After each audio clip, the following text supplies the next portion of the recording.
My name's Alex Ford. I'm a theater teacher here in Chattanooga, and I'm joined today with my brother Scott, and we're going to talk about improv. Scott, talk about improv. Improv is great. Well, my name is Scott, like Alex said. I'm his brother-in-law. I've been doing theater and improv since about high school and earlier a little bit. I did improv all through high school, and then I went to college, MTSU, did some local theater stuff, came back, and I've done some local theater stuff around here. So I really like theater a lot. But improv, I think, is a very important medium, though it's not appreciated as much as other theater mediums. Do you know what improv means? Yes, improv means that you try to be as funny as possible. That's good. What about someone else? What about you? I think improv means it makes me nervous and sweaty, and I never want to do it ever again. I agree. What about you? You in the back. Improv is the worst. It's not sophisticated. I need a script, I need music, and I need direction. That's good. Well, improv can be a myriad of things. It doesn't have to be funny. It can be serious. But to me, improv is just kind of unscripted storytelling. That's kind of the basis.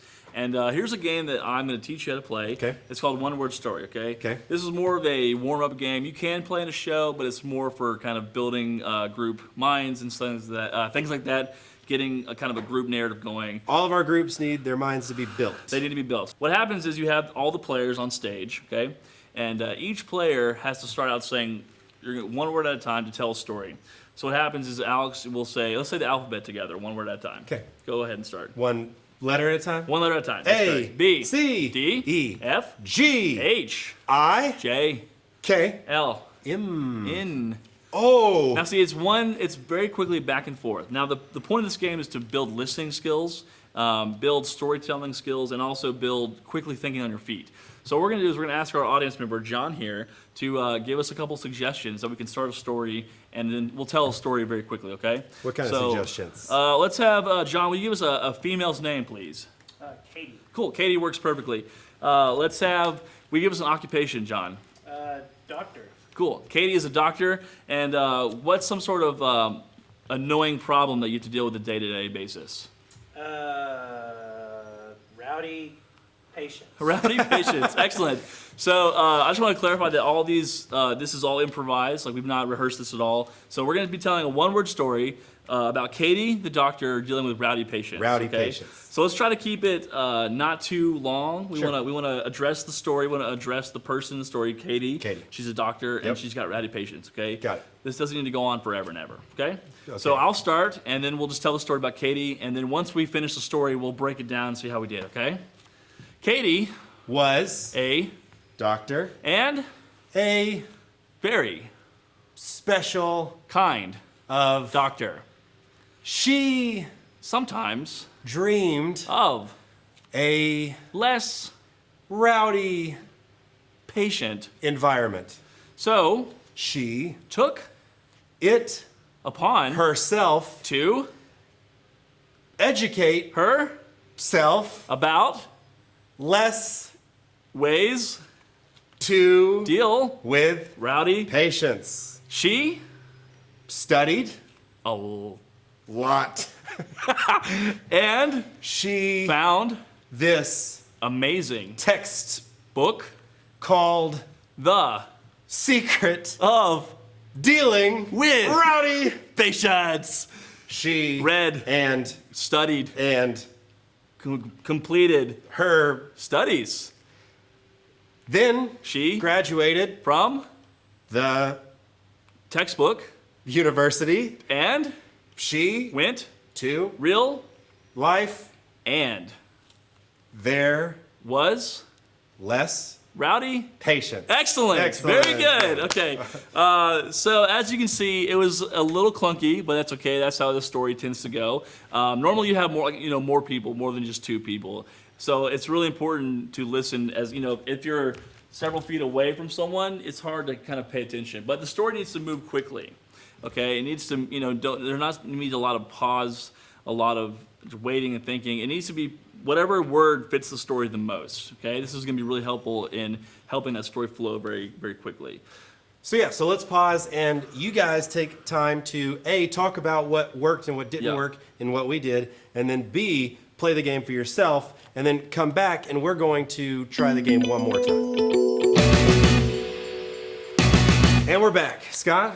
How'd that feel? Did it feel clunky, a little odd? It's a weird way to tell stories and talk to people, so it'll get better. The more you do it, the more you practice, the more it'll feel comfortable. So this time, let's try it again, and since there's only two of us, we're just gonna focus on each other. Last time we kind of played like we're in a show, and we faced the audience, but let's just focus on each other. Okay. We're gonna do a new story, okay? John, will you give us a male name, please? Mark. Mark's a great name. Will you give us a job? Construction worker. Mark's a construction worker. And will you give us the last thing you ate for lunch? Burrito. Okay, this is the story of Mark, and he's a construction worker and A burrito. Now, typically with story, there tends to be some sort of conflict, so that might help to propel the story along. Just kind of a thought. I started last time, so you can start this time. Right, and so also one way to kind of make sure that everything wraps up, we didn't do this last time, is, and this is a good way to get everything flowing and know where the definitive end is to have a moral to the story. Sure, yeah. So what we could do is we could start it, and if you want to, start it simple, once upon a time there was a, or something like that, and then end with the moral of the story is, and then that kind of ties everything together. So we'll incorporate that this time, while with Scott's recommendation, we're going to kind of focus on each other instead. All right, here we go. Yeah. I'll start since you started last Sure. time. Once There, was a man named Bernard. and He was old, and decrepit, he decided to hire a construction worker named Mark who loved burritos they would go and have burrito for hours. and Bernard confided in Mark, by telling him that he was a lonely construction guru. and Mark loved burritos, and construction, and working. so They created a business. where They made structures that made burritos. the Moral of this story. is Every friend needs a burrito. and Every structure needs friendship. good. That was better. And so we had the beginning and we had the end, and of course, paying attention to each other, we could tell when to Sure. give you the verb and, Right. and when to give you the noun, and then when to also have the conjunction, the and, the or, Right. all those things. Just remember, this is not a mind-blowing, you don't have to win a prize for the story, okay? It's not going to win any awards. It might, but it's your first time, probably won't. Just keep it simple. Focus on the character in the story.